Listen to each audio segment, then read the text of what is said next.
In the dawn of the 1900s, Dr. Frederick McKay opened up his own dental clinic in Colorado Springs, Colorado. After a year of opening, he was straight up grossed out by how many kids came to him with these strange brown stains on their teeth, like they had all badly deep-throated a Hershey's bar. None of this was covered in his dental school, and what was even weirder is that kids with these stains were highly resistant to cavities and tooth decay in comparison to their stainless peers. After about 10 years of trying to get to the bottom of the Colorado stain, the answer was finally found in Bauxite, Arkansas. It was discovered that children born in 1909 had major stainage, but those born before did not. And it was no coincidence that in 1909 the water supply had been changed from shallow wells to deep wells containing what is scientifically considered an ass load of fluoride. 13 part per million to be exact. Additional studies concluded that towns with only 1 part per million of fluoride had significantly less stainage and high resistant to cavities. And after years of researching and data collecting, the dentists and scientists had metaphorically trespassed into a bear's home and found the porridge that was just right. Goldilocks was reached. 1 part per million of fluoride in the water supply was key to preventing tooth decay without jacking up the smiles of American children. However, the bears lived in a stand-your-ground state, metaphorically that is, and soon a genuine act of public good would be mauled and dismembered. Hey, what's up you guys? I'm Marie. Welcome to my channel. This is the first episode in a series where I dig into the history and birth of a conspiracy that we all know and love. Because I don't know why, I just like this kind of thing. And like pretty much everybody, I love a good conspiracy theory. They've always fascinated me. But what I've noticed is like nobody really talks about the history behind it. You know, like I want to know what was going on in the cultural zeitgeist when people decided Beyonce was in the Illuminati. Like what political scandals made people think that the government was poisoning the air with chemtrails? Why do people think fluoride is bad? And that's what I'm going to try to get to the bottom of in this video. This is going to be a lot of debunking and I guess, because I don't know, if you already believe that fluoride is poison, I'm not going to convince you otherwise. But maybe you like history and fun facts, I don't know. I've personally found this story incredibly interesting and I think you will too, so join me on this journey. Let's get into it. Anti-Fluoride conspiracy.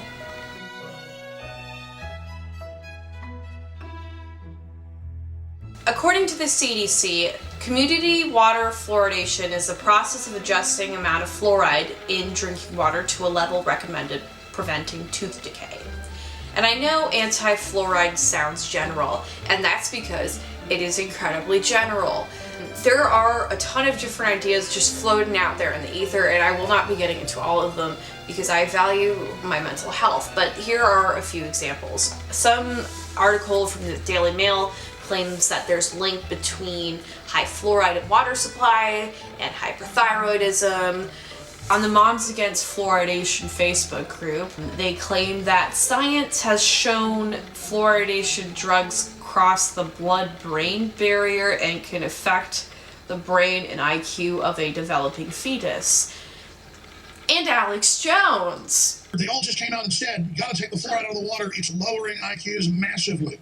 It's double worse with men, boys.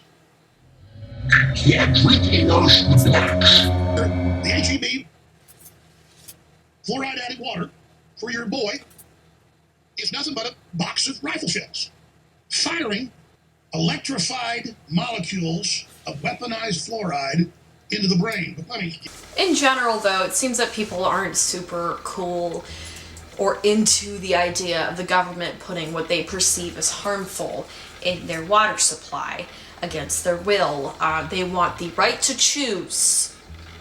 That sounds incredibly familiar. You know, and all that being said,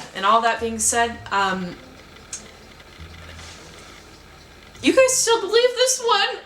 And to be fair, you're not wrong about not trusting the water you drink, but fluoride? People have been drinking that for thousands of years. It's incredibly naturally occurring.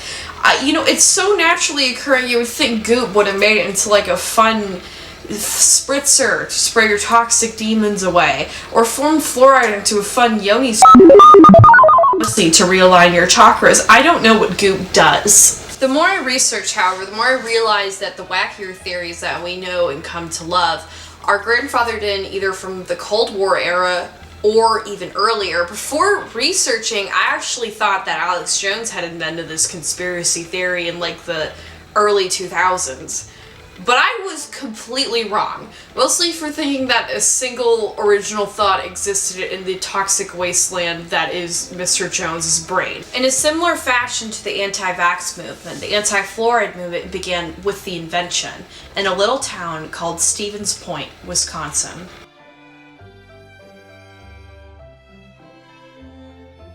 The actual experiment of statewide fluoridation started in Grand Rapids, Michigan on January 25th, 1945. That's right, fluoride is an Aquarius. We all know that makes a ton of sense because Aquarius love a little controversy. The experiment was actually to last 10 years before any more states would be encouraged to add fluoride to their water. Keyword is was, because a particularly overzealous group of dentists from Wisconsin really wanted to get on board with it right away after seeing the success of the experiment in Grand Rapids. And according to Donald McNeil of the article America's Longest War and my primary source, forward-looking academics, lawyers, doctors, and politicians from Wisconsin had become nationally known for their crusades to bring a wide range of public services to people of their state. Wisconsin wanted to take things fast, so they did. By 1950, over 50 communities in Wisconsin were fluoriding the water. The campaign was spearheaded by a dentist named John Furch, and it worked, like, pretty much right away. And over the years, there was significantly less tooth decay among the children. Fluoridation had the approval from the American Medical Association and the American Dental Association. Things were really looking up. And due to fluoride, every child in America would soon have a smile good enough for a dog food commercial. Unfortunately, it was now the 1950s, and if the government did anything in particular at all, it was probably considered communist. Opposition was met at Stevens Point by a man known as Alexander Y. Wallace, a quote-unquote watchdog of the public treasury and frequent writer to the editor, which is another word for messy, and a local poet, according to a few articles that I've read. He organized the first protest against fluoridation, claiming that fluoride was poison. And brief aside, I tried very hard to verify that he was in fact a poet by looking up his poetry, but I could not find anything, so I do not know if he's a poet, but a lot of articles say that he was. So I made one up. That's right, I made one up in the form of a haiku. I did a historical fanfiction, you know, like Hamilton. To rebel against nature is ungodly, like a raccoon in daylight. Here's where it gets spicy. At a Stevens Point City Council referendum, Wallace had actually gathered enough signatures to promptly put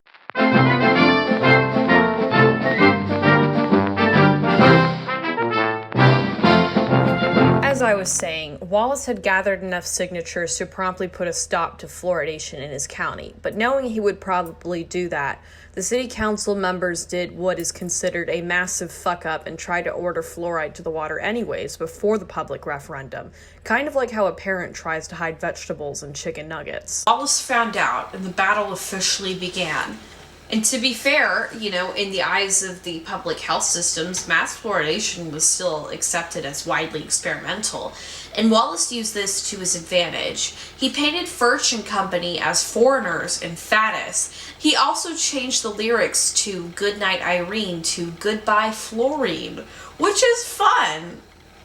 Despite growing paranoia of the public, Furch, the progressive dentist of Wisconsin, really believed that Stevens Point, over absolutely everything, would believe in 40 years of data and science and allow for the referendum to pass.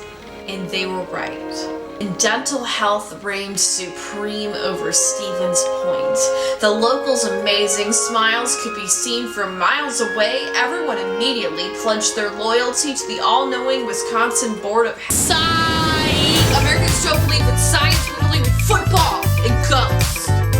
The vote was struck down 3,705 to 2,166. What's more important, though, is that Wallace created the first organized movement against fluoridation, with many others to follow in his lead, including the Citizens Medical Reference Bureau, the KKK, and the John Birch Society.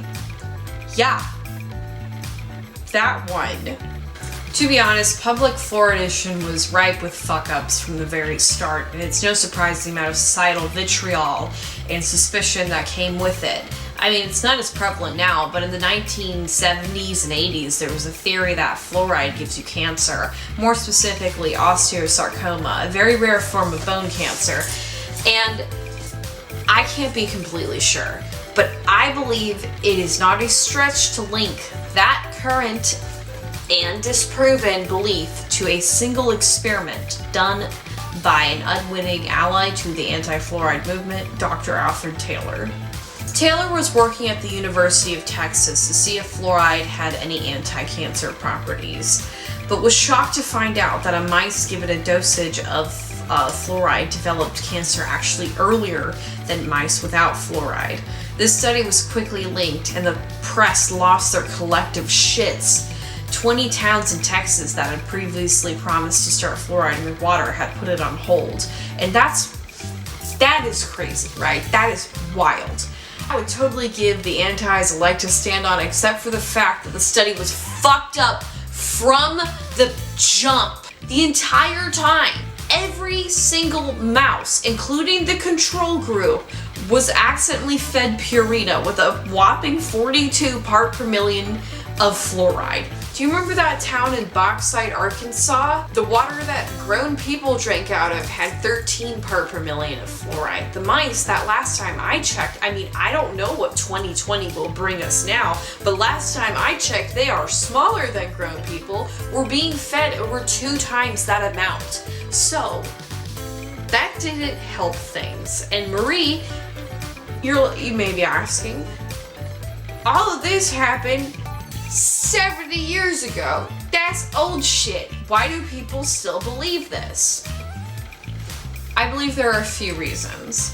1, lack of creativity. People don't have any new ideas, so they just rely on old conspiracy theories because for fun, I guess. 2, distrust of the government that never quite went away since the 1950s and frankly has only increased. And 3, rise of alternative medicine.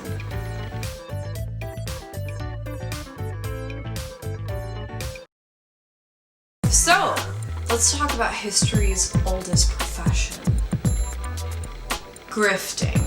Grifters took to alternative medicine like a duck to water, and we're going to jump around in the timeline a little bit here, but with growing distrust of the government and the Red Scare, and general looming dread of nuclear annihilation, scammers really took advantage of the people's fears. And it wasn't only scammers. Fluoriding water pissed off the Christian Scientists, a branch of Christianity that is founded on faith healing, one core belief being that disease is a mental error rather than a physical disorder. I bring these guys up because they actually managed to sue the state of Mississippi, claiming that fluoride was a mass medication, and lost miserably because, like I said before in the beginning of this video, fluoride is considered a naturally occurring element and is only added to when water sources don't have enough of it to provide dental health. Anyways, the case was the first of its kind, and the courts have upheld fluoride's constitutionality ever since. But if you already think that it's one big conspiracy, well, that just means the courts are in on it. They're putting fluoride in the water to lower the IQ of the population. That's why men are driving Mini Coopers, and women have not spoken to me. That whole IQ thing, that's another conspiracy theory that was started in the 1950s by a housewife named Golda Franzan, who testified before Congress. She ended up claiming that fluoride would turn people into moronic, atheistic slaves that would end up praying to communists. You know, that's not fluoride, that's Twitter.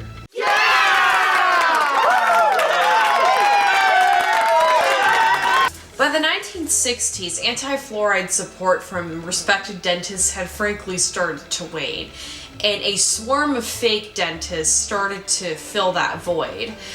Let's start with Dr. Charles Betts, a natural scientist who practiced dentistry while fighting the odds. The odds being that he had to graduate from dental school, which he did not do. Betts allegedly asked his audience of anti-fluoriders if they wanted those Mexicans, Negroes, and Puerto Ricans in your water department, which can I say? Hell yeah, let me get some of that Adobe flavored H2O. And I can say that joke, I'm from Puerto Rico. With the growing back to the soil movement in the 1970s, anti-fluoriders had attached themselves to this burgeoning environmentalism.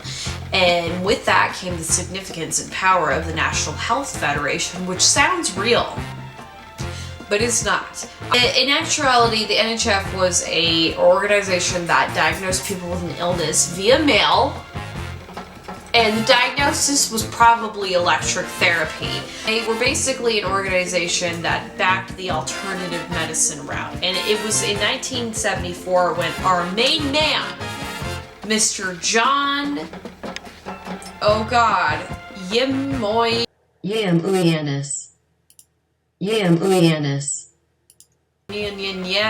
was hired by the NHF and walked onto the scene. We're gonna call him John Y from now on. And wait a minute, you might be saying. John Y was a biochemist. He was a really smart guy, and you would be right, but he was also a biochemist that didn't really believe in like the pasteurization of milk and wasn't vibing with the polio vaccine, which canonically worked. So sometimes smart people are not. Before John Y was hired by the NHF, he was fired from Chemical Abstract Services for being embarrassing. I mean, giving speeches against fluoridation, and ended up selling salad dressing from his garage for about a year. The narrative John Y pushed was that fluoride was a carcinogen, and his speeches and testimony worked incredibly well. Within a year of working for the NHF, he scored a major victory in the fight against public fluoridation in Los Angeles in 1975. I mean, the guy works fast, say what you want about him. You can work fast, though, when you make shit up, which he did constantly. Now, I actually watched one of his speeches on YouTube, and he came off as an incredibly sincere and charming, and it just made me realize that it's hard to understate the power of people who can make something as complicated as scientific phenomena make sense. On the surface, it seems like that's what he did. In reality, he used the backing of a flawed institution, the NHF, to collect data that proved fluoride's danger. I mean, there is no link between fluoridation and cancer. And according to Quackwatch, he compared death rates in fluorided and non-fluorided cities, but failed to adjust for various factors in each city, such as industrial pollution, that are known to raise the cancer death rate. Studies that conveniently choose not to include outside factors are still a nuisance to this day.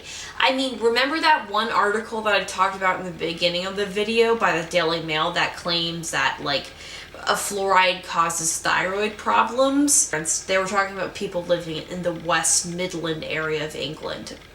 It turns out that that link to public fluoridation could probably just be attributed to England's aging population. Or maybe you're just fat and depressed because you live in Birmingham. That's a joke. John Y was anti-fluoride until he was on his deathbed, where he claimed that fluoride was the cause of AIDS. And he is by far one of the most prominent figures that kept this conspiracy alive through disinformation and fear.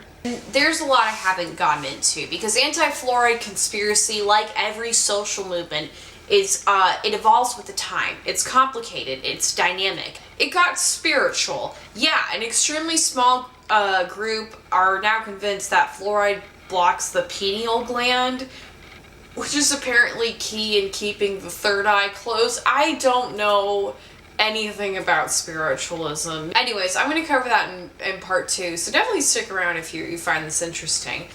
I believe that this theory ultimately persists because the anti-fluoriders have always been stronger and more vocal than the pros. And after all of the research that I've done, I have to say, I believe that there's a reason that public fluoridation is more American than anything else, And every pro-fluoride article, they make sure to mention how much money that fluoridated water saves the government a year. But something that is worth noting is the lack of fluoridation in European countries. It definitely exists, but it's worth noting that we do it way more than Europe and other countries. In this incredibly ironic statement by the website fluoridealert.org, do not trust them, they are incredibly biased. Here is Belgium's stance against fluoridation. The water treatment has never been of use in Belgium and never will be into the future. The main reason for that is that the fundamental position of the drinking water sector, that it is not the task to deliver medicinal treatment to the people. That is the sole responsibility of health services. And that's it. Right there. It should be the responsibility of the health services. But if you're American, like me, it's the responsibility of you to have dental insurance. It's the responsibility of you to have enough money to afford dental insurance. And and according to the New York Times, 27 million Americans have lost their health care during the pandemic. Not only that, but in some parts of America, the water isn't even safe to drink, with an actual pandemic happening. Communities that are fearful about their water are not only more susceptible to the coronavirus, but they are more susceptible to every single aspect of their dental health declining and their health in general. Fluoridated water definitely helps, but it is not enough. And I know dental care is like number 8,000 on the list of things that need to change in America, but we deserve so much better. We pay our taxes for a reason. Like, why don't we have affordable dental care? We don't deserve an outdated system to depend on for our health. We deserve clean water. We deserve affordable dental care. What we don't need is a Band-Aid over a gaping wound.